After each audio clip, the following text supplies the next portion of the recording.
ciidamadii Jubbaland ee maanta lagu wargeliyay inay ka baxaan gudaha waddankaasi Kenya gaar ahaan magaalada Mandheera ayaa wararka la helayo waxa ay tilmaamayaan inay kaabiga ku hayaan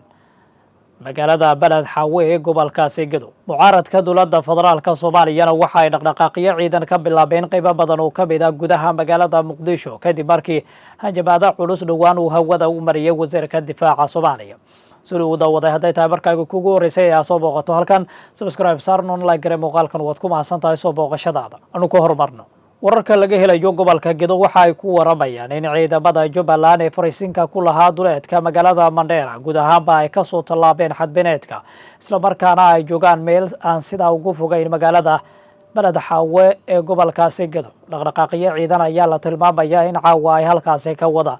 ciidamada dowladda federaalka Soomaaliya oo meel sidaan uga fogeyn iyagana ku sugan ayaa wararku tilmaamayaan in ay guud ahaanba dhufeysyo ay halkaasi ka sameysteen si ay uga hortagaan dhaqdhaqaaqyada ciidamada Jubbaland ee laga soo bixiyay dhanka Kenya.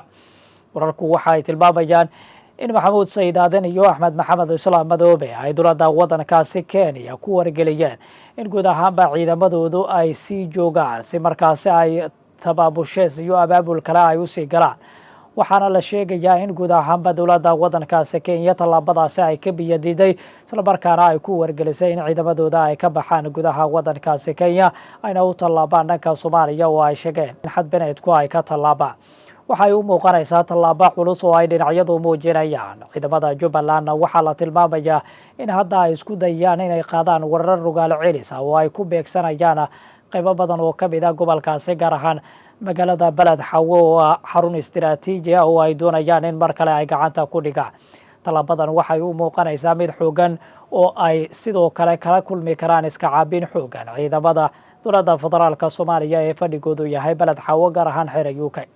warar kale ayaa ku waramaya in Axmed Madoobe isagana uu qaadayo tallaabooyin xoogan oo markaasi uu ku hor istaagayo qorshaha dhismaha maamul cusub oo ay dowladdu halkaasi ka yegleelayso. caawa waxaa la tilmaamayaa in kulamo aan kala joogsi lahayn ay ka soconayaan gudaha magaalada Kismaayo kuwaasi uu la qaadanayo Axmed Madoobe saraakiil sarsare oo ka tirsan Jubbaland isla markaana hogaaminaysa ciidamada Jubbaland. waxaana la tilmaamayaa in abaabul xoogan ay halkaasi ka wadaan si ay markaasi u gaaraan qaybo badan oo ka mid ah gobolkaasi Gedo si loo sii ambaqaado wejiga koowaad ee dagaalka ay markaasi ku wajahayaan ciidamada dowladda federaalka Soomaaliya. waxaana la tilmaamayaa in tallaabadaasi guud ahaanba hadda ay ka hirgelinayaan qaybo ka mid ah deegaanada gobolkaasi gaar ahaan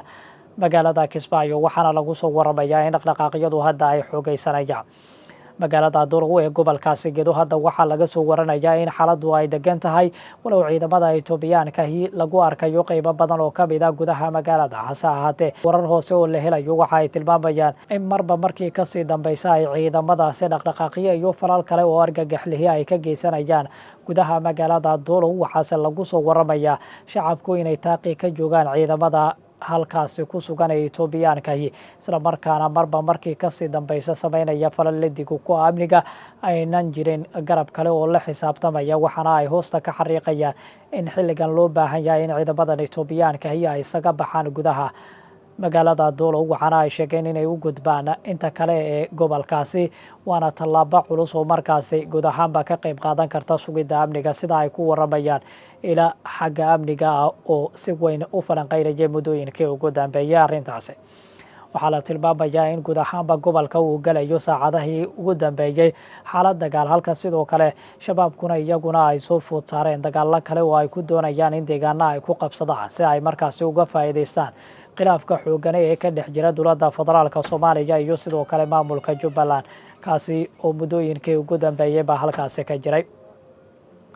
dhaqdhaqaaqyadan ayaa la tilmaamayaa inay wejiyo kala duwan leeyihiin isla markaana garabyo kala duwan ay ku lug leeyihiin. waxaana gobolka Gedo uu martigelinayaa xiisado xoogan oo dhinacyada u dhexeeya. lama sooga hadda dhaqdhaqaaqyada xoogan ee gobolkaasi ka jira iyo halka ay saldhigan doonaan walow ay jiraan garabyo siyaasadeed oo si weyn uga mila. markana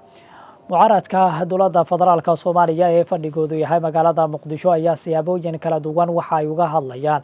dhaqdhaqaaqyada iyo hanjabaadaha culus ee soo kordhaya ee uga imanaya dhinaca dowladda federaalka Soomaaliya gaar ahaan wasiirka difaaca Soomaaliya iyo sidoo kale madaxweynaha jamhuuriyadda. waxaana lagu waramayaa in tallaabadaasi ay tahay mid xad dhaaf ah mucaaradkuna marba markii kasii dambeysa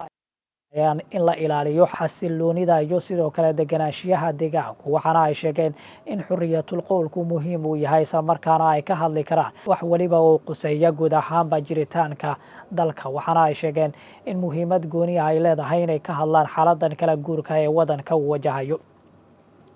maalmihii ugu dambeeyay siyaabooyin kala duwan ayuu dalka u martigelinayay xiisado siyaasadeed oo iska soo horjeeda oo ay kala abaabulayaan xubnaha mucaaradka iyo dowladda dhexe ee Soomaaliya. dowladdu waxa ay doonaysaa inay meel mariso guud ahaanba rabitaankeeda iyo ballanqaadyadii ay samaysay xilligii ay ololaha ku jirtay, waxaana la tilmaamayaa hadda in mucaaradku tallaabadaasi ay ka biyadiidan yihiin. waa dhamaystirka dastuurka iyo sidoo kale in guud ahaanba la guda galo doorasho qof iyo cod ah oo uu horey u ballanqaaday madaxweynaha talada jooga xasan sheekh maxamuud, waxaana mucaaradku ay si weyn u diidan yihiin in tallaabadaasi uu ku dhaqaaqo, waxaana la tilmaamayaa in talo weliba uu hordhigay madaxweynuhu ay ka biyadiidayaan xubnaha mucaaradka. waxaa la tilmaamayaa hadda inay soo kordhayaan xubno kale oo mucaaradka ka mid yihiin kuwaasi oo dibad joog ahaa. hadda waxa ay doonayaan inay kusoo laabtaan gudaha caasimada muqdisho si ay uga qayb qaataan mucaaradada xoogan ee lagu wajahayo xukuumadda talada joogta, waxaana la tilmaamayaa in taliyaha sirdoonka Soomaaliya, wasiirka difaaca, taliyaha xoogga iyo sidoo kale madaxweynaha jamhuuriyaddu tallaabadaasi ay ka wada arrinsanayaan iyo sida laga yeelayo mucaaradkan xoogan ee kusoo foodlay gudaha caasimada muqdisho. maalmihii ugu dambeeyay ayaana la tilmaamayaa in tallaabadaasi si weyn ay uga shirayeen xubnaha hogaamiya ciidamada qalabka sida iyo saraakiisha hogaaminaysa, waxaana la tilmaamayaa in laysla meel dhiga guud ahaanba in laga hortago inay qori u qaataan xubnaha mucaaradka dowladda sida ay sheegayaan ila dhaxalgala oo villa Soomaaliya ka tirsan, waxaana la tilmaamayaa isla markaana uu mashaaciyay wasaaradda difaaca Soomaaliya in ay ka hortagi doonaan dhaqdhaqaaq waliba oo ay mucaaradku isku hubeynayaan. maalmihii ugu dambeeyayna mucaaradku waxa ay aamini waayeen xukuumadda talada joogta, waxaana la tilmaamayaa in ciidamo beeleedyo ay ka qoranayaan gudaha magaalada caasimada ee muqdisho si ay isaga caabiyaan guud ahaanba dagaalka uga wajahan dhinaca dowladda federaalka Soomaaliya oo maalmihii ugu dambeeyay siyaabooyin kala duwan uga hanjabaysay inay ka qaadi doonto xubnaha mucaaradka tallaabooyin culus. lama soo oga halka ay saldhigan doonaan.